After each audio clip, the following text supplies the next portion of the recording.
इसके घर में बेटी है। एक वक्त का समय है, 15 साल बाद एक गांव में 15 साल बाद एक गांव में तीन दोस्त दुकान के पास बैठते हैं। बैठकर तीनों में चर्चा होती है। पहले व्यक्ति ने दूसरे से कहा, आपके कितने बच्चे हैं? सीना ठोक के कहा, मेरे 3 बेटे हैं। तभी तीसरे व्यक्ति ने दूसरे से पूछा, आपके कितने बच्चे हैं? उन्हें भी कहा कि सीना ठोक के मेरे 2 बेटे हैं। तभी वहां तीसरा व्यक्ति बैठा था, उनसे पूछा, आपके कितने बच्चे हैं? उन्होंने कहा, मेरी 3 बेटियां हैं। जैसे ही 3 बेटी कहा, बेटे वाले पिता हंसने लगा, अरे हाय रे हाय रे हाय, तेरी किस्मत फूट गई। तेरे घर 3 बेटी है, तेरी पूंजी लूट गई। भगवान ने तेरे साथ क्या खेल खेला है? हमारे घर बेटा, तेरे घर बेटी, तेरी संपत्ति लूट गई है। बेचारा वो बेटी वाले पिता वहीं बैठकर रोने लगा, भगवान को कोसने लगा, और बेटे वाले पिता उन पर जोर जोर से हंसने लगा।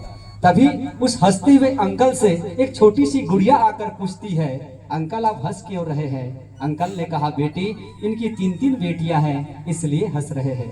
तब वो मासूम सी गुड़िया कहती है, अंकल इनकी 3 बेटियां हैं, इसलिए हंस रहे हैं।